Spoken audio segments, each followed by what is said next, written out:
परम आदरणीय परम सम्माननीय प्रथम जन्मदाता माता पिता, माता पिता जैसे ही ज्ञान वृद्ध वयोवृद्ध कथा ऋषिक भगवत भक्त, प्रत्यक्ष अप्रत्यक्ष उपस्थित अनुपस्थित परिचित अपरिचित सभी स्थानीय ग्राम कड़ौरा एवं समीपस्थ ग्रामों से पधारे और पधारने वाले भगवान के प्यारे प्यारे भक्त श्रोता बंधु, अर्चनिया बंदनिया मां भगवती सरस्वती मदारसा गार्गी सीता सती सावित्री अनसुईया मैया के चरणों का स्मरण करते हुए उन पर चलने वाली सभी मातृ शक्तियां, युवा साथी, ब्रह्मा जी की सृजित वाटिका के सभी छोटे छोटे नवोदित बाल वृंद, अनंत कोटि ब्रह्मांड नायक परात्पर ब्रह्म रूप लीला पुरुषोत्तम श्री राघवेंद्र सरकार एवं नटवर नंदन नंदन यशोदा नंदन यदु नंदन भगवान श्री कन्हैयाजू सरकार की मंगलमय असीम कृपा से देवादिदेव आशुतोष भोले भंडारी श्री शंकर भगवान धूमेश्वर महाराज एवं परामा मैया दुर्गा भगवती ग्राम देवी पीताम्बरा मैया एवं बगीचा वाली मैया के मंगलमय से अनुकंपा से संत अनंत बलवंत मरुत्सोत अंजनी नंदन खेड़ापति सरकार श्री हनुमंतलाल जी महाराज के मंगलमय सीम संरक्षण में सिद्धेश्वर महाराज खाती राजा खेड़े में विराजमान समस्त देवी देवता, स्थान पर विराजमान समस्त देवी देवता, गुरुजन संतजन ब्राह्मण जन एवं माता पिता के दिव्य शुभ आशीर्वाद से तथा श्रद्धा हमारे और आप सबके मध्य में इस श्रीमद् भागवत कथा का मंगलमय आयोजन विगत पिछले दिन से प्रारंभ होकर आज भगवान की कथा का द्वितीय दिवस है। आज भगवान की कथा को द्वितीय दिवस में प्रवेश कराएं, इससे पूर्व श्रीमद् भागवत कथा के आचार्य पंडित श्री उमेश रामानुज जी महाराज, दुर्गानुष्ठान को करने वाले ऐसे दुर्गा पाठ के आचार्य पंडित श्री देवेंद्र शास्त्री जी, वरुण देवता के रूप में विराजमान हमारे विप्र बंधु पंडित श्री देवेंद्र शर्मा जी, पंडित श्री महेंद्र तिवारी जी, पंडित श्री विनय तिवारी जी, हमारे भंडार का संचालन करने वाले पंडित श्री रंजीत पचौरी जी, श्रीमद् भागवत की कथा को अपने संगीत से सरस और मधुर बनाते हुए ऐसे हमारे संगीतज्ञ भैया साहब सिंह जी, अशोक मिश्रा जी, विवेक भैया, साउंड सिस्टम को बहुत अच्छे तरीके से संचालित करने वाले भैया बलबीर सिंह जी, यूट्यूब के माध्यम से इस कथा को सभी भक्तों के मोबाइल पर पहुंचाने वाले ऐसे हमारे साहू जी, नरेंद्र तिवारी जी, श्रीमद् भागवत की कथा के परीक्षित रूप के यजमान के रूप में विराजमान श्रीमती सुनीता सोलंकी, श्रीमती और उनके हमारे जो परीक्षित पद पर विराजमान है ठाकुर श्री बलबीर सिंह जी सोलंकी, दुर्गा पाठ के यजमान के रूप में विराजमान ठाकुर प्रमाल सिंह जी सोलंकी, श्रीमती संतोबाई सोलंकी, इस कथा पांडाल में यत्र तत्र स्थानों से पधारे और पधारने वाले सभी भगवान के प्यारे प्यारे भक्त श्रोता बंधु, अर्चनिया बंदनिया माताएं बहनें, जैसा कि मैं रोजाना बताता हूं, सिया राम मैं सब जग जाने, करहूं प्रणाम जोर जग पाने। आप सभी सीताराम जी का स्वरूप हैं, सीताराम जी का स्वरूप मानते हुए आप सभी को व्यासपीठ से प्रणाम करता हूं। मेरे प्रणाम को आप सभी स्वीकार करें और आइए बड़े भाव के साथ, बड़े प्रेम के साथ में दो बार भगवान के नाम का संकीर्तन तत्पश्चात भगवान की कथा में आज द्वितीय दिवस में प्रवेश करेंगे। आइए बड़े भाव के साथ में दो बार भगवान के नाम का संकीर्तन तत्पश्चात भगवान की कथा में हम गान करें कि राधे राधे गोविंद गोविंद राधे, श्री राधे राधे गोविंद गोविंद राधे, श्री राधे राधे गोविंद गोविंद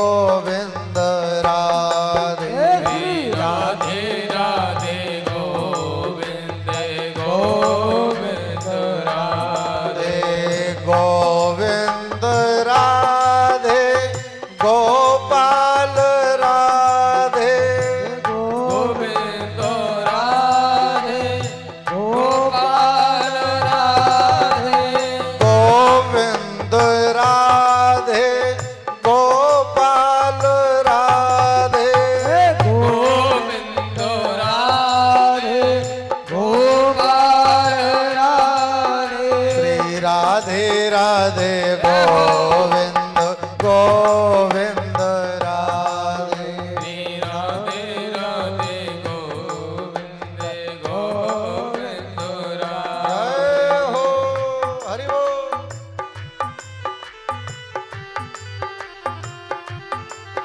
जय हो।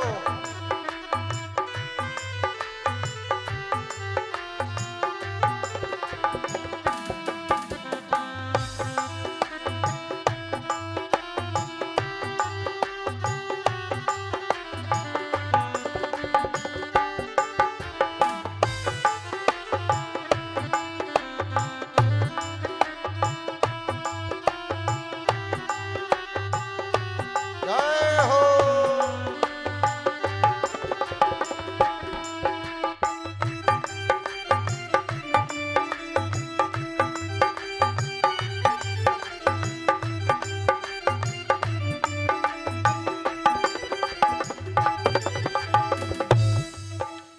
गोविंद राधे राधे गोपाल राधे।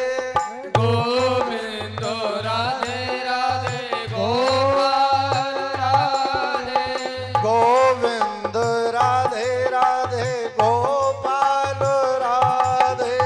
गोविंद राधे राधे गोपाल राधे। श्री राधे राधे गोविंद गोविंद राधे। श्री राधे राधे गोविंद गोविंद राधे।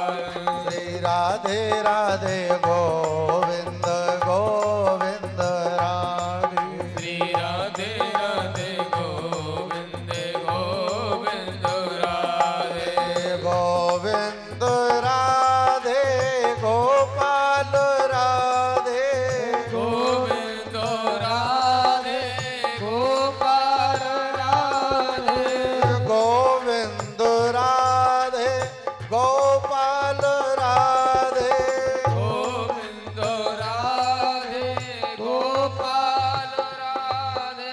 राधे राधे गोविंद गोविंद राधे। श्री राधे राधे गोविंद गोविंद राधे। श्री राधे राधे गोविंद गोविंद राधे। श्री राधे गोविंद गोविंद राधे।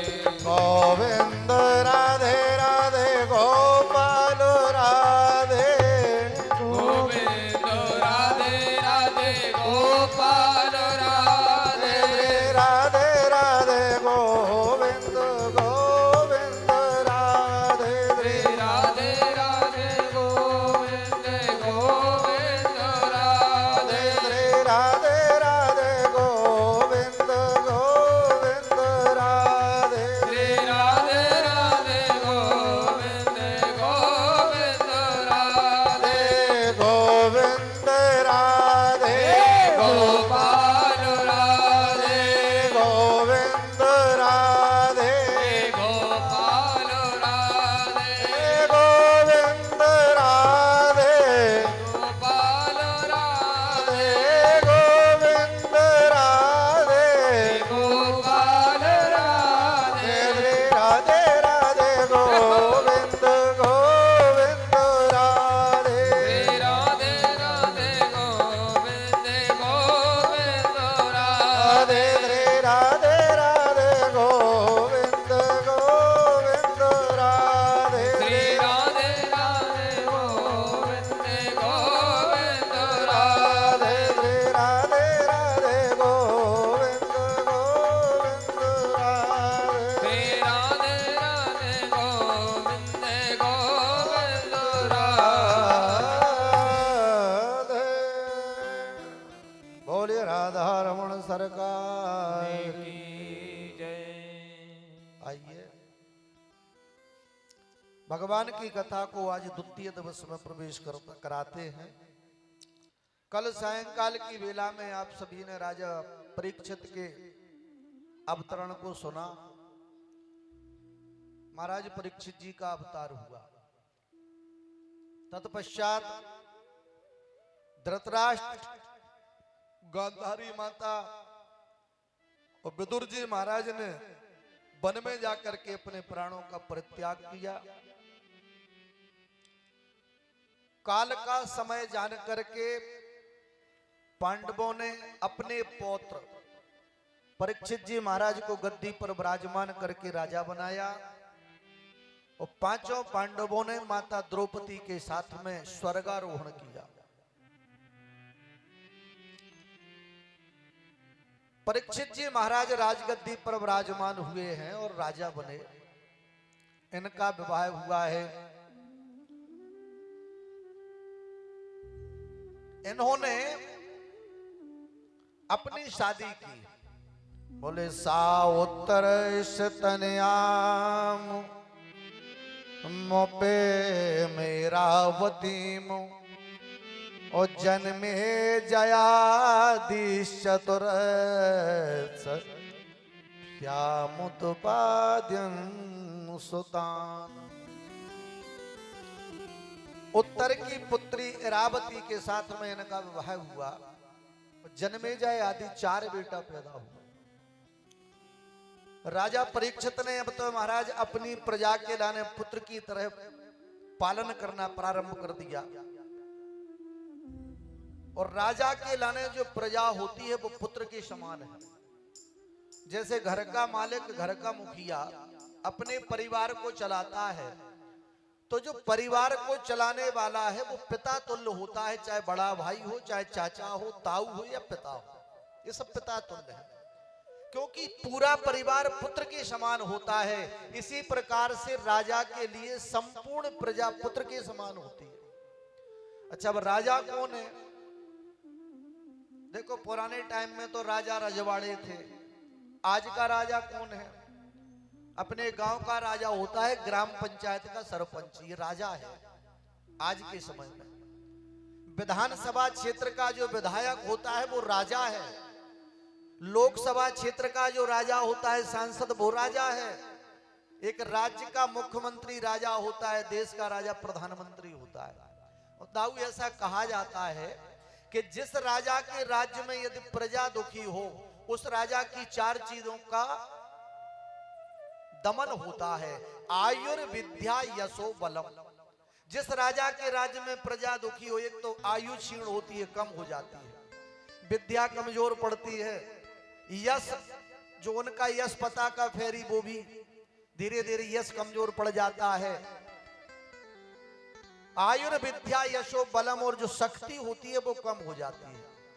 तो राजा का कर्तव्य क्या है? बोले अपनी प्रजा का पुत्र की तरह पालन करे, वो सच्चा राजा है। महाराज अब तो राजा परीक्षित अपनी प्रजा का भरण पोषण करने लगे और प्रजा के दुख दर्द के लाने राजा स्वयं घोड़े पर सवार होकर के और चारों तरफ भ्रमण करके देखे कि कहीं प्रजा दुखी तो नहीं है, प्रजा परेशान तो नहीं है। एक बार महाराज राजा प्रजा को देखने जा रहे थे, भ्रमण कर रहे थे, तो राजा ने देखा कि सामने से एक बैल जिसके 3 पैर टूटे हुए थे और चौथा घायल था, साथ में गाय माता, और पीछे से एक व्यक्ति जिसने राजा जैसे तो वस्त्र पहन लिए, हाथ में डंडा लिया और उसने बैल पर डंडे से प्रहार कर दिया, बैल को मारा। अच्छा, अब धर्मात्मा राजा को सहन कैसे हो जाए? भाई हम लोग सनातनी हैं, चाहे गाय माता हो चाहे बैल हो, हम संपूर्ण पशुओं को एक जीव मानते हैं, इन पर दया भाव होना चाहिए। राजा ने देखा कि इस दुष्ट ने मेरे सामने इस बैल में डंडे से प्रहार कर दो, दंड से, और वो भी बेचारा लंगड़ाता हुआ चल रहा है। बैल ने तत्काल मलमूत्र का त्याग करो, रभाने लगा, चिल्लाने लगा। राजा के लाने दया आई। महाराज अब तो राजा सीधे मारबे के लाने उस दुष्ट को तैयार हो गए। धर्म से भी पूछा, आप कौन हैं? गाय माता के लाने भैया देखो, तो गाय माता के लाने भी पूछा, लेकिन राजा के लाने तो दुख होने लगा है। पृथ्वी मैया से पूछा कि आखिर ये दोनों हैं कौन, आप बताओ। तो पृथ्वी माता कहने लगी हैं कि भवानी वेद तत्सर्वम यन्माम धर्मानुप्रक्षसि चतुर्भिर्वत्से यौन पादई लोक सुखावई। पृथ्वी माता ने बोली, हे धर्म, आप तो सब जानते हो, मुझसे पूछते क्यों हो? राजा से कहा, राजन आप सब कुछ जानते हैं। अंत में राजा ने जाकर के महाराज जो व्यक्ति उन्हें दंड से मार रहा था, जाकर के पूछा, दुष्ट तू मेरे सामने इस असहाय बैल को मार रहा है, मैं निश्चित तौर पर तुझको दंड दूंगा, तूने बहुत बड़ा अपराध किया है। और जैसे ही महाराज इस प्रकार से कहा, धनुष पर बाण चढ़ाकर मारने के लाने उसके लाने तैयार हो गए राजा परीक्षित। सीधा चरणों में लेट करके राजा से विनय करने लगा, त्राहि माम त्राहि माम त्राहि माम शरणागतम। हे महाराज क्षमा करो क्षमा करो क्षमा करो। कहा कि दुष्ट तू बता कौन है और मेरे राज्य में इस प्रकार तू अत्याचार करता है? तो उस व्यक्ति ने कहा कि महाराज मेरा परिचय यह है कि मैं कलयुग हूं। कलयुग, हम 4 भैया हैं कलयुग में, 4। बोले महाराज सबसे पहले हमारे बड़े भैया का राज्य था जिसका नाम था सतयुग।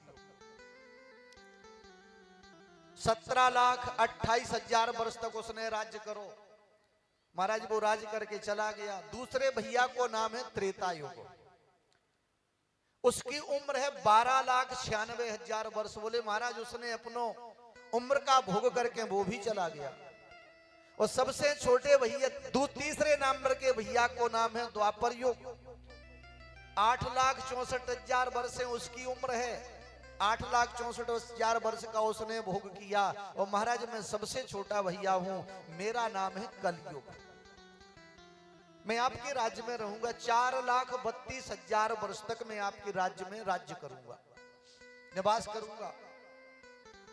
तो राजा परीक्षित ने कहा कि दुष्ट तू मेरे राज्य में 4,32,000 वर्ष छोड़ 4 क्षण भी नहीं रुक रहा है, मैं तुझे यहां रहने नहीं दूंगा। तो कहा कि महाराज मैं जाऊंगा कहां? बोले जहां जाना है वहां जा, लेकिन हमारे यहां तो रुक नहीं सकता। बोले महाराज मेरे अंदर बहुत अच्छा गुण है। बोले गुण क्या है? बोले महाराज गुण क्या है? बोले एक नियम है, पहले एक नियम था कि सतयुग में यदि कोई अपराध कर दे अपराध, तो पूरे राज्य के लाने दंड दिया जाता था। और महाराज जब त्रेता आया तो त्रेता में ऐसा नियम था कि अगर कोई व्यक्ति अपराध कर दे तो पूरे गांव को दंडित किया जाता था। द्वापर में महाराज ये नियम था कि द्वापर में यदि कोई व्यक्ति अपराध कर दे तो पूरे कुटुंब को दंड मिलता था। लेकिन महाराज मेरे राज्य में ऐसा नहीं है। कलयुग में तो जो व्यक्ति अपराध करेगा सिर्फ उसको दंड मिलेगा, बाकी किसी को दंड मिलने वाला नहीं है। हमारा ये गुण है। राजा परीक्षित संतुष्ट नहीं हुए। राजा परीक्षित ने कहा कुछ भी हो जाए लेकिन तू यहां हमारे राज्य से चला जा। कलयुग कहने लगा महाराज मेरे अंदर एक बहुत अच्छा गुण है। बोले क्या? बोले अगर जैसे भगवत भक्ति प्राप्त करना है तो पहले हजारों वर्ष तक तपस्या करते थे, लेकिन भगवान की प्राप्ति नहीं होती थी, भगवत भक्ति नहीं मिलती थी, उद्धार नहीं होता था। लेकिन महाराज मेरे राज्य में तो ये है कि एक बार भी कोई अगर सच्चे हृदय से भगवान का नाम संकीर्तन कर ले, एक बार भगवान का नाम ले ले तो भव से पार हो जाता है। ये हमारा गुण है। मानस में भी लिखा है कि कलयुग केवल नाम आधारा, कलयुग केवल नाम आधारा, कलयुग केवल नाम आधारा, कलयुग केवल नाम आधारा, कलयुग केवल नाम आधारा, कलयुग केवल नाम आधारा, सुमिर सुमिर नर उतरहि पारा, सुमिर सुमिर नरे उतरे पारा, सुमिर सुमिर नर उतरे पारा। ओ सुमर सुमर नरे उतरे पारा। बोले कल युग केवल और नाम आधारा, तो सुमिर सुमिर नर उतरे पारा। बोले महाराज कलयुग में वो है भगवान का नाम आधार है, अगर नाम ले तो व्यक्ति भव से पार हो जाता है।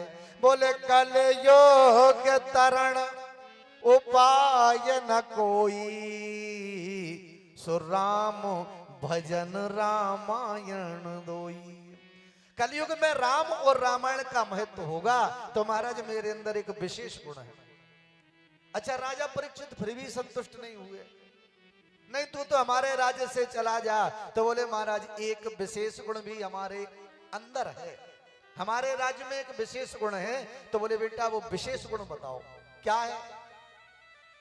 कलयुग में महाराज विशेष गुण बताने लगा है। मानस में बाबा लिख रहे हैं कि कलयुग एक पुनीत प्रतापा, कलयुग एक पुनीत प्रतापा।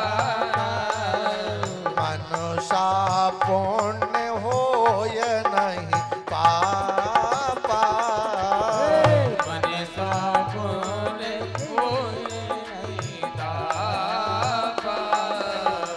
बोले कलयुग एक और पुनीत प्रतापा, तो मनसा पुण्य होय नहीं पापा। बोले महाराज मेरे अंदर एक गुण है कि कलयुग में मानसिक पाप नहीं लगता है, मानसिक पुण्य लग जाता है। मनसा पुण्य होय नहीं पापा। और जैसे ही इतना कहा कि महाराज मानसिक पुण्य मिल जाता है लेकिन मानसिक पाप नहीं लगता, राजा परीक्षित प्रसन्न हो गए। राजा परीक्षित ने कहा फिर तो बोले एक काम करो। बोले क्या? आप हमारे राज्य में निवास कर सकते हो, हमारे राज्य में रुको। तो कहा महाराज निवास तो करेंगे लेकिन आपने जगह तो बताई नहीं, आप हमें ये जगह तो बताओ कि हमारा निवास कहाँ होगा। राजा परीक्षित महाराज अब तो निवास बता रहे हैं। श्री सूत वाचो बोले अभ्यर्थी सदा तस्मै स्थानानि कलय ददौ, द्यूतम पानम श्रिय सूना यात्रा धर्म चतुर्विदा। बोले तुम्हें हमने जगह बताई। बोले क्या? बोले सबसे पहले तो द्यूतम, द्यूत माने जानते हो जुआ। बोले जहां पर जुआ खेला जाता हो वहां पर कलयुग तुम वास करो। अच्छा जुआ में झूठ बोला जाता है, और ध्यान रखना केवल जुआ में कलयुग का वास नहीं है, जहां पर झूठ बोला जाता है उसमें भी कलयुग का वास। बिना कारण के झूठ नहीं। हमने तो कई जगह देखा है कि लोग बाग बिना कारण के मोबाइल पे तो आए दिन झूठ बोलते हैं बिना कारण। अब किसी से पूछा हेलो कहाँ हो? बोले भैया इस समय हम बॉम्बे में घूम रहे, वो हैं कड़ोरा में। बॉम्बे का नाम बता देना। हमारे यहाँ एक कलाकार थे, वो आजकल नहीं आते हैं, तो उनके पास हमारे सामने एक फोन आया। हेलो, बोले हाँ भैया। बोले भैया ऐसा है कि खेत की बोनी इत्यादि होना है, पैसे की आवश्यकता है, तो कुछ पैसे डाल दो। उसने कहा हेलो हेलो हेलो, आवाज नहीं आ रही। अरे पैसे चाहिए, आवाज नहीं आ रही करके फोन रख दिया। तो हमने कहा भैया फोन में आवाज तो क्लियर आ रही थी, आपने ऐसा क्यों कहा? बोले महाराज 5,000 रुपए देना थे, आप दे दो। यानी 5,000 में अपनी जबान खराब कर दी, झूठ बोल गए। देखो झूठ बोलना पाप है। अच्छा और हम ये कहते हैं कि अगर आप झूठ बोलो तो पुण्य भी मिलेगा। पाप ही पाप नहीं है, पुण्य भी है। अब वो कैसा? एक व्यक्ति हाथ में डंडा लेके किसी को मारने आ रहा है, आपने देखा कि वो व्यक्ति डंडा लिए हाथ में और मारने को, या बंदूक लिए लाठी लिए आ रहा है मारने के लिए, और वो व्यक्ति सामने वाला इस तरफ निकल गया। आपसे कहीं पूछा क्यों भैया तुमने उसको देखा? आज मैं उसके प्राण लूंगा। तो आप बता दो हाँ भैया इस तरफ को निकल गया, मैंने देखा। तो एक आपने किसी के प्राण बचाए, वो ऐसा झूठ बोलना वो सत्य के बराबर पुण्य देगा आपको, क्योंकि किसी के प्राण तो बचा दिए। बिना कारण के झूठ नहीं बोलना चाहिए। द्यूतम पानम। और कलयुग से कहा बोले एक काम और करो। बोले क्या? बोले जहां पर मदरा पान की जाती हो वहां पर निवास करिए। मदरा पान। और महाराज मदरा पान के बाद तीसरी, बोले जहां पर वैश्या नाचती हो वहां पर वास करिए। तो वैश्या नाचती है तो वहां काम प्रकट होता है, काम में भी कलयुग का वास है। और चौथा स्थान बताया कि जहां पर जीव हिंसा की जाती हो, हत्या की जाती हो जीवों की, वहां पर वास करो। 4 जगह बता दी। कलयुग ने हाथ जोड़ करके खड़ा हो गया, बोले महाराज आपने जगह तो बता दी लेकिन इसमें हमारा गुजारा होने वाला नहीं है, हमारा गुजारा नहीं होगा। बोले क्यों? बोले महाराज आपने जगह बता दी छोटी सी और हमारा परिवार है विशाल। भाई ये जुआ मदरा इत्यादि ये कम होते थे, तो बोले छोटी जगह है और परिवार है बड़ा। तो बोले आप और जगह बताओ। राजा इतने प्रसन्न हो गए तो उन्होंने कह दिया सोने में वास करो। और जैसे इतना कहा तो महाराज राजा परीक्षित का जो मुकुट था वो सोने का था, कलयुग उसी में विराजमान हो गया। अच्छा अब प्रश्न ये उठता है कि यदि सोने में वास कहा है तो फिर ऐसा घर कौन सा है कि जिसके घर में सोना ना हो? बताओ एक आध घर बता दो। सारे संसार में कोई भी आप ऐसा घर बता दो कि जिसमें सोना ना हो, चाहे नाक की कील क्यों ना हो, छोटा सा भाला क्यों ना हो, लेकिन गारंटी बात यह है कि कोई घर ऐसा नहीं है कि जिसमें सोना ना हो।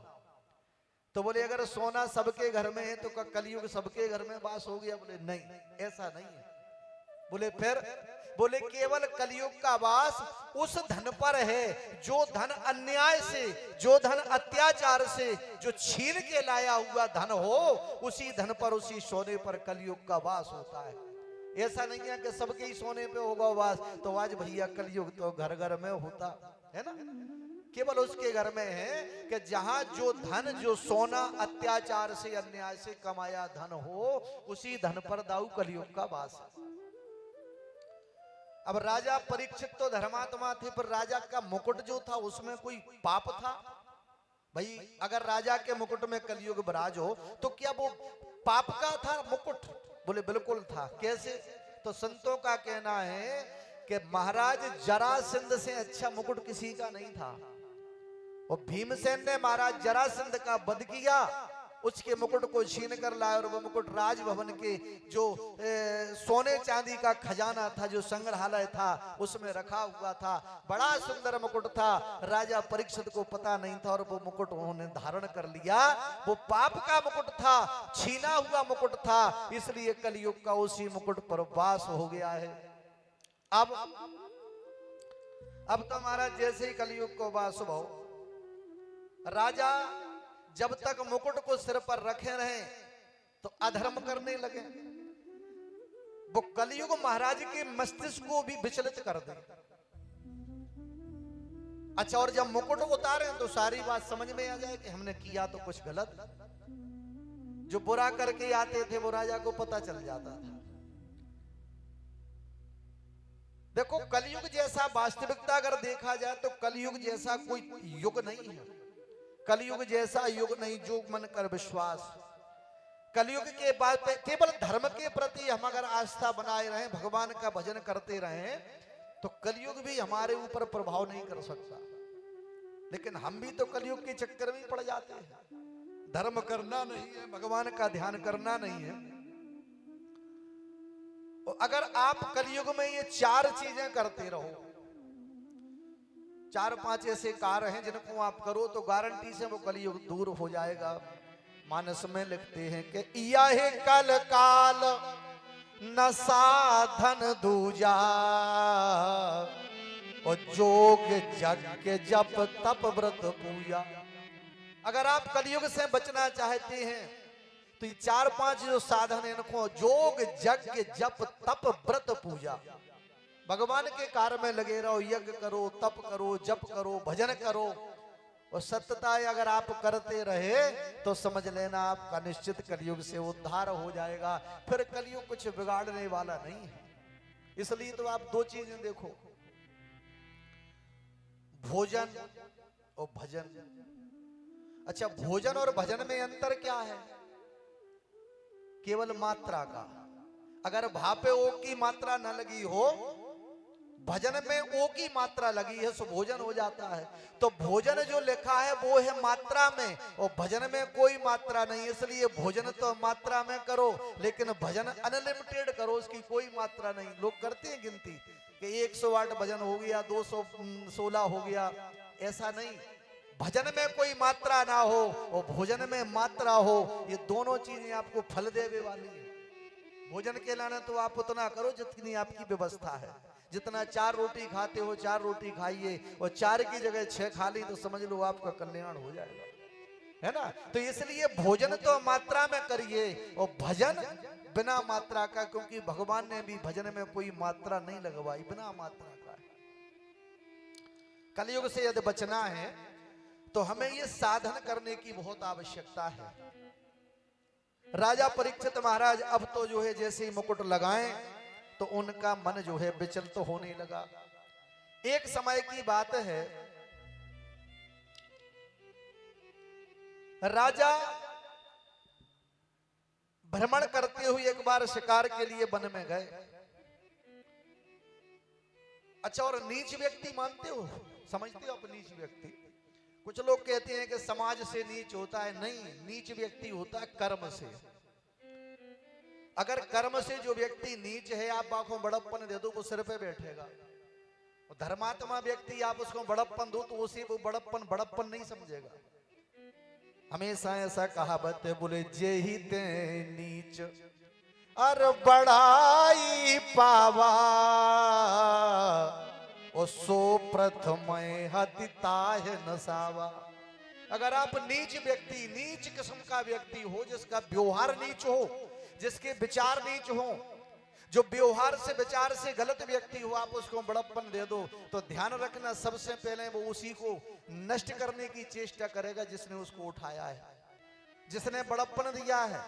इसलिए ध्यान रखना, समाज का कोई व्यक्ति हो, अगर वो ब्राह्मण भी है लेकिन आचरण विहीन है तो आपको बड़प्पन देने की आवश्यकता नहीं। क्षत्रिय है, अगर बड़प्पन देना है तो उसको दो जो वास्तव में समाज में प्रतिष्ठित है, जिसका कुछ इज्जत है।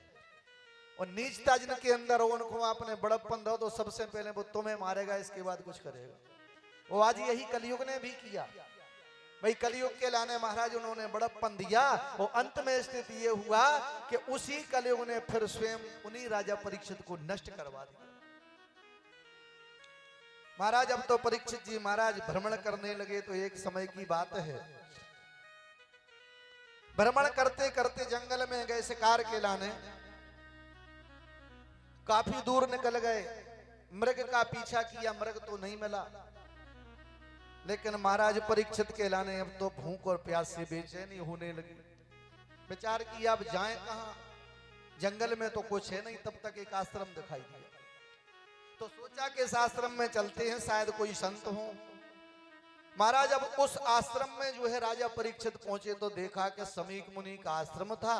और समीक मुनि नेत्र बंद करे आसन लगाए भगवान का ध्यान कर रहे थे, तपस्या में लीन हो गए।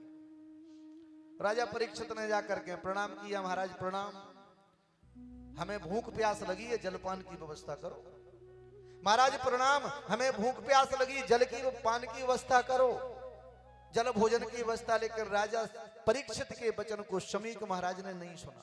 अब वो तो समाधि में थे। जैसे ही महाराज नहीं सुना, अंत में तीसरी बार का, महाराज हमें भूख और प्यास से हम परेशान हैं, जलपान की व्यवस्था करें। समीक मुनि नहीं सुना तो इतने में अब तो राजा के ऊपर बैठे कलयुग ने अपना प्रभाव दिखाया। और जैसे ही महाराज प्रभाव दिखाया, अब तो राजा की बुद्धि भ्रमित हो गई, विकृति आ गई। समझा राजा ने कि मेरो संत ने अपमान कर दिया। बताओ, मैंने 3 बार कहा कि भूख प्यास लगी जलपान की व्यवस्था करो, भूख प्यास लगी जलपान की व्यवस्था करो, लेकिन मेरी बात को नहीं सुना। अब तो महाराज राजा के लाने क्रोध आ गया। बगल में देखा एक मरा हुआ सर्प पड़ा था। राजा परीक्षित ने बाण की नोक से उस सर्प के लाने उठा करके राजा ने और सीधा समीक मुनि के गले में डाल दो, माला की तरह। वो वहां से चले गए। समीक मुनि का चेला वहां पर देख रहा था। और महाराज अब तो वो दौड़ करके गया तो बगल में एक कौशिकी नाद की नाम की नदी, कौशिकी, उसमें समीक मुनि के जो पुत्र थे उनका नाम था श्रृंगी ऋषि, स्नान कर रहे थे।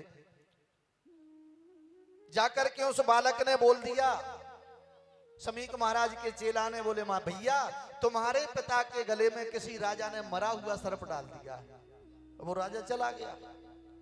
इतना कहना सुना, अब तो महाराज इन्होंने न आओ देखा न ताओ, हाथ में कौशिकी नदी का जल लिया और जल लेकर के श्राप देने लगे हैं कि इत लंगित मर्यादम और तक्ष का सप्त में हनी और दंक्षतिस्म कुलांगारम चेदितो में तद्द्रोहम। इन्होंने हाथ में जल लेकर के श्राप दे दिया कि जिस राजा ने मरा हुआ सर्प मेरे पिता के गले में डाला है, जाओ मैं उसे श्राप देता हूं, आज से 7वें दिन मेरा भेजा हुआ तक्षक नाग राजा को डस लेगा और राजा की उसी समय मृत्यु हो जाएगी। महाराज श्राप दे करके जल नीचे छोड़ दिया और दौड़ करके अपने पिता के पास में आ गया। पिताजी के गले में मरा हुआ सर्प देखा और महाराज अब तो वो जोर जोर से रोने लगे, जोर जोर से आवाज के लाने सुनो। समीक मुनि के नेत्र खुल गए, बेटा क्या बात है? तो कहा कि पिताजी आपके गले में किसी राजा ने मरा हुआ सर्प डाल दिया और हमने उस राजा को श्राप दे दिया है कि आज से 7वें दिन हमारे द्वारा भेजा हुआ तक्षक नाग उस राजा को डस लेगा, जिससे राजा की मृत्यु हो जाएगी।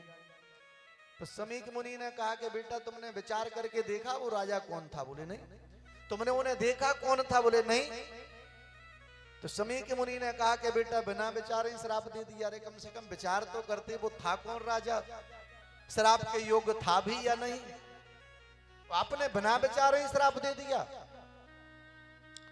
अब तो महाराज समीक मुनि ने अपने नेत्र बंद करे और जैसे ही नेत्र बंद करे तो जो पिक्चर थी वो सब सामने आ गई, पूरा वीडियो बन के आ गया। नेत्र खोल करके कहा कि बेटा तुमने ये ठीक नहीं किया है। अरे वो राजा तो धर्मात्मा राजा है और तुमने उस धर्मात्मा राजा के लाने श्राप दे करके बेटा अच्छा नहीं किया, ये ठीक नहीं किया। भगवान से निवेदन किया है, प्रभु मेरे बालक पर जो अपराध बना है उसके लाने क्षमा करें। एक चेला के लाने बुलाया, चेला सामने आए, बोले गुरुदेव आदेश। बोले आदेश है कि तुम शीघ्र जाओ और राजा परीक्षित के लाने जाकर के बताओ कि तुम्हें श्राप लगा है, 7 दिन में तुम्हारी मृत्यु हो जाएगी और कुछ अच्छा कर सकते हो, अपनी सदगति का कोई उपाय कर लो, क्योंकि 7 दिन के बाद तुम्हारा जीवन नष्ट हो जाएगा। समीक मुनि का चेला महाराज परीक्षित के पास में जाने लगा और इधर महाराज परीक्षित जब अपने घर पहुंचे, उन्होंने मुकुट उतारा। मुकुट उतार करके महाराज नीचे रखो, जैसे ही अब मुकुट सिर से उतरा, वो कलयुग जो मुकुट में बैठा था। अब राजा केला ने ध्यान आया कि मैंने बहुत बड़ा गलत कार्य कर दिया, मैंने महापाप कर दिया, एक संत के गले में मरा हुआ सर्प डाल दिया। बताओ, जो राजा संतों के चरणों की सेवा करता हो, उस राजा ने मरा सर्प डाल करके संत का अपमान कर दिया, ये मैंने ठीक नहीं किया। अब तो महाराज राजा को बड़ा पश्चाताप होने लगा, हे परमात्मा मैंने जो भी अपराध किया हो इसका दंड तो मुझे मिलना चाहिए। और जैसे इतना पश्चाताप कर रहे थे कि उसी समय समीक मुनि महाराज का चेला वहां पे पहुंच गया। द्वारपाल से कहा कि हमें राजा से मिलना है। द्वारपाल ने जाकर के महाराज अब तो अंदर राजा से कहा कि कोई समीक मुनि का शिष्य आया है, आपसे मिलना चाहेगा। दौड़ पड़े राजा, दरवाजे पर वो चेला संत खड़े थे, चरणों में लेट गए, साष्टांग प्रणाम किया, अंदर ले जाकर के सिंहासन पे बिठा लो, चरण धोए। अंत में कहा महाराज आदेश करो कैसे आना हुआ? तो कहा कि आदेश ये है कि आपको श्राप लगा है, आज से 7वें दिन तक्षक नाग के डसने से आपकी मौत हो जाएगी, आप अपनी सदगति का कोई उपाय कर लो। महाराज नेत्रों से आंसू टपकने लगे और राजा परीक्षित ने मन में विचार करो कि बारे संत, मैंने इतना बड़ा अपराध कर दो फिर भी मुझे 7 दिन और जीवन जीने का मौका दे दिया है। संत केला ने विदा किया। अंत में अपनी पत्नी इरावती से कहा मुझे श्राप लगा है, 7 दिन में मेरी जीवन लीला समाप्त हो जाएगी, मेरा सहयोग करो। अपने पुत्र के लाने राजगद्दी पर जन्मेजय के लाने बिठा करके सिंहासन पे बैठा लो, राज मुकुट रख के राजा बना दिया। और अपनी पत्नी के साथ में महाराज अब तो गंगा के किनारे पर जो है राजा ने प्रस्थान किया। गंगा के किनारे पर जैसे ही राजा पहुंचे, सभी संतों को पता चल गया कि राजा परीक्षित को श्राप लगा है, आज से 7वें दिन उनकी मौत होगी। वो गंगा किनारे पर आए हैं, चारों तरफ से संत उमड़ पड़े और ऐसा मेला लग गया, ऐसा हजारों की तादाद में संत वहां पर एकत्रित हो गए, हजारों। अच्छा, बड़े बड़े संत मालूम, जैसे ही श्राप लगा तो अंत में जब सब वहां पहुंचे तो बड़े बड़े संत बुलौआ दे रहे, पकड़ पकड़ के ले जा रहे, चलो राजा परीक्षित को श्राप लगा है, अब वहां निश्चित तौर पर कोई कथा होगी, चलो। भगवान की कथा का महाराज बुलौआ देने लगे कि जब संत वहां इकट्ठे हैं तो कुछ ना कुछ धर्म चर्चा जरूर होगी। सब लोग वहां पर जैसे ही पहुंचे हैं, अब विचार कर रहे। राजा परीक्षित ने खड़े होकर सब संतों को प्रणाम किया, अभिवादन किया और कहा कि मुझे श्राप लगा है, आज से 7वें दिन तक्षक नाग के डसने से मैं मर जाऊंगा, मेरी मौत हो जाएगी। अब ऐसा कोई उपाय बताओ कि मेरा पाप दूर हो जाए, मेरी सदगति हो जाए। सबने अपना अपना मत रखा, निराकरण कुछ नहीं हुआ। अब राजा सबकी बातों के लाने परीक्षित जी सुनने लगे, लेकिन कोई समाधान नहीं निकला। अंत में जैसे ही चर्चा हो रही थी, चरण पूज श्री सुखदेव जी महाराज का वहां पर आगमन हो जाता है। बोलिए सुखदेव जी महाराज की। सुखदेव जी महाराज का वहां पर आगमन हो। अच्छा, और जैसे ही सुखदेव जी महाराज के लाने देखो तो जितने संत बैठे थे सब उठकर खड़े हो गए, सबने साष्टांग प्रणाम किया है। क्योंकि सत्संग में हमेशा ध्यान रखना कि उम्र वृद्ध व्यक्ति के सामने कोई ज्ञान वृद्ध का सम्मान करना चाहिए। भाई ज्ञान से बड़ा है, एक व्यक्ति उम्र से बड़ा है तो उम्र व्यक्ति जो उम्र से बड़ा है वो भी सम्माननीय है, लेकिन जो ज्ञान में बड़ा है, ज्ञान में वृद्ध है, वो और ज्यादा सम्माननीय है, सम्मान करना चाहिए। महाराज जैसे ही वहां जाकर के बैठे, आसन डलवा दिया, सुंदर आसन पर विराजमान हो गए और अंत में महाराज परीक्षित खड़े हो गए। और खड़े होकर परीक्षित जी महाराज ने कहा कि प्रभु मेरे लाने श्राप लगो है, आज से 7वें दिन तक्षक नाग के डसने से मेरी मृत्यु हो जाएगी, उपाय बताओ। ऐसा करो कि मेरा सदगति हो जाए, मेरी दुर्गति ना हो, जो पाप बना है वो पाप दूर हो जाए। महाराज परीक्षित जी की बात सुन करके सुखदेव जी महाराज भगवान का ध्यान करने लगे। देखो मानव योनि है ये राजा परीक्षित की। अच्छा, मानव योनि जो 84 लाख योनि भोग कर आए हैं, सबसे श्रेष्ठ योनि है मानव योनि। हालांकि जितने प्राण हम में उतने ही प्राण वृक्षों में हैं, जितने प्राण हम में उतने प्राण चिंटी में हैं, जितने प्राण हम में उतने प्राण हाथी में भी हैं, जितना प्राण हम में उतना प्राण पशुओं में भी है। लेकिन ध्यान रखना 84 लाख योनि में सभी में अगर सबसे श्रेष्ठ है तो मानव योनि है, क्योंकि हमें सारी चीजों का ज्ञान और बोध हो जाता है। हम बोल सकते हैं, हम बात कर सकते हैं, अगर हमें सदगति करना है तो हम भजन कर सकते हैं। लेकिन क्या ये वृक्ष भजन कर पाएगा? कोई पशु भजन कर पाएगा? इसलिए सबसे श्रेष्ठ मानव योनि ये साधनों का घर है। मानस में बाबा ने लिखा है कि साधन धाम मोक्ष कर द्वारा, साधन धाम मोक्ष कर द्वारा, साधन धाम मोक्ष कर द्वारा, साधन धाम मोक्ष कर द्वारा, साधन धाम मोक्ष कर द्वारा, साधन धाम मोक्ष कर द्वारा, पायन जेहि पर लोक समारा,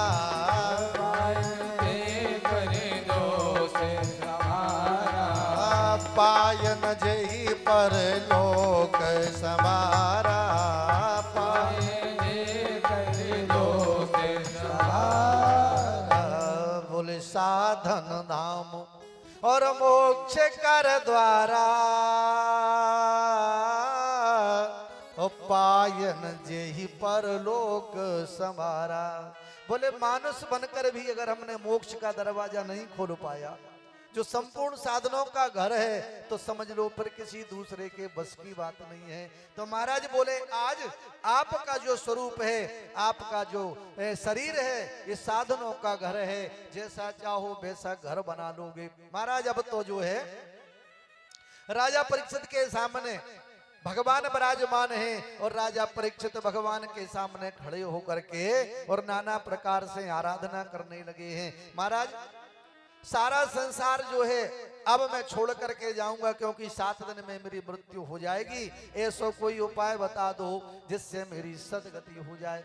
अच्छा और ईमानदारी से बताओ, जैसे किसी की मौत आ गई, भाई सारा संसार एक मेला है, सारा संसार।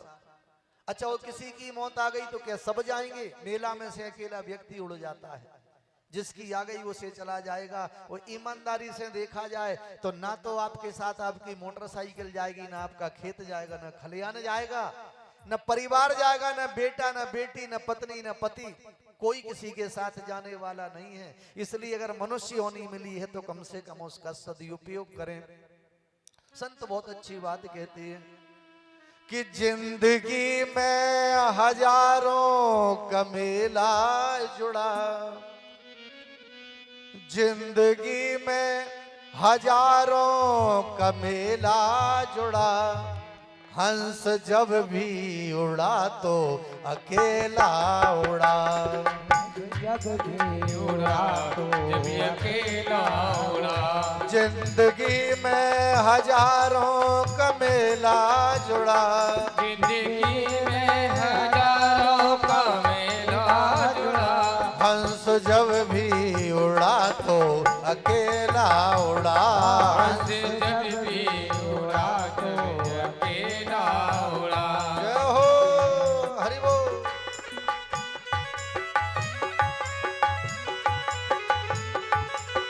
जय जय।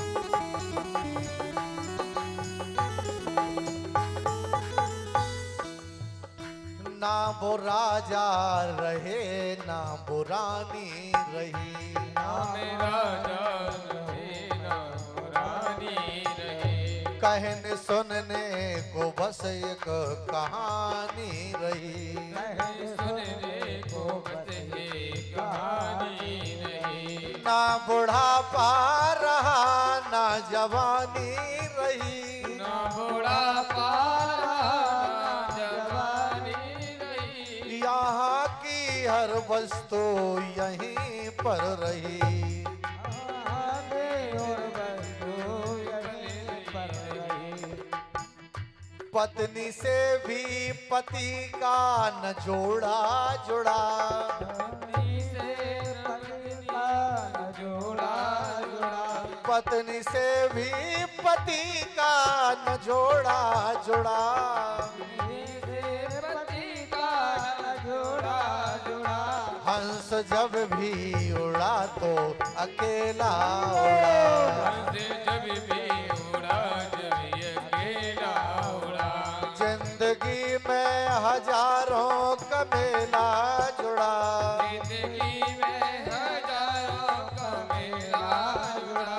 हंस जब भी उड़ा तो अकेला उड़ा। हंस जब भी उड़ा जब अकेला उड़ा। हो।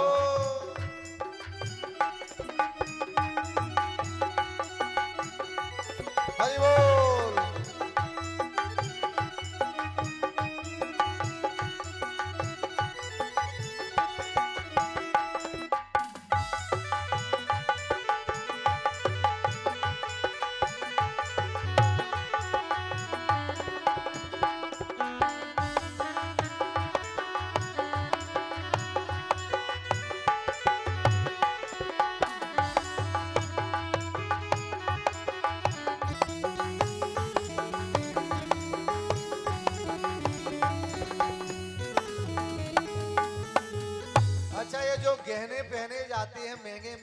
जेवर ये साथ नहीं जाते हैं। ना तो आपके जेवर साथ जाएंगे, ना आपके गाड़ी घोड़ा साथ जाएंगे। अगर जाएगा तो भगवान का नाम साथ जाएगा। जर जेवर बने के बने रह गए, बने के बने रह गए। हीरे मोती जड़े के जड़े रह गए। हीरा मोती जड़े के जड़े रह गए। कोठी बंगला खड़े के खड़े रह गए। कोठी बंगला खड़े के खड़े रह गए। ठाठ सारे धरे के धरे रह गए। हाथ सारे धरे के धरे रह गए। अंत में लखपति से न धेला जुड़ा। अंत में लखपति से मेरा जुड़ा। अंत में लखपति से न धेला जुड़ा। अंत में लखपति से मेरा जुड़ा। हंस जब भी उड़ा तो अकेला उड़ा। जब भी उड़ा जब अकेला उड़ा। जिंदगी में हजारों का मेला जुड़ा। जिंदगी में हजारों का मेला जुड़ा। हंस जब भी उड़ा तो अकेला उड़ा। हंस भी उड़ा जब अकेला उड़ा। हरि बोल।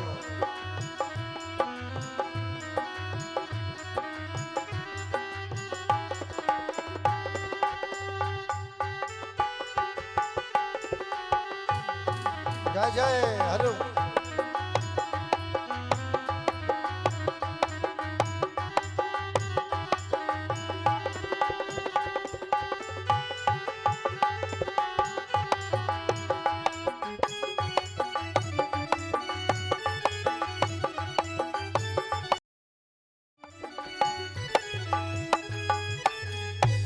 अच्छा, जिनसे साथ भंवरियां पड़ी हैं वो भी साथ नहीं जाते। न पति जाते साथ न पत्नी जाती। वो कहते हैं कि 7 जन्म का रिश्ता है, 7 जन्म का, लेकिन ये रिश्ता एक जन्म में भी नहीं निभ पाता। घर की नारी यहीं की यहीं रह गई। घर की नारी जही की जही रह गई। बेटा बेटी की ममता धरी रह गई। बेटी बेटों की ममता वही रह गई। मन्नतें दिल की दिल में अड़ी रह गई। तुम्हें दिल में रही रह गई। घोड़ा गाड़ी खड़ी की खड़ी रह गई। वो घोड़ा गाड़ी गड़ी की गड़ी रह गई। ना पता जीव को कि वो कब चल पड़ा। बता सन को भी कब चल पड़ा। ना पता जीव को कि वो कब चल पड़ा। ममता से दोने में कब चल पड़ा। हंस जब भी उड़ा तो अकेला उड़ा। हंस जब भी उड़ा जब अकेला उड़ा। जिंदगी में हजारों का मेला जुड़ा। जिंदगी में हजारों का मेला जुड़ा। हंस जब भी उड़ा तो अकेला उड़ा। जब भी उड़ा जब अकेला उड़ा। हंस जब भी उड़ा तो अकेला उड़ा। हंस जब भी उड़ा जब अकेला उड़ा।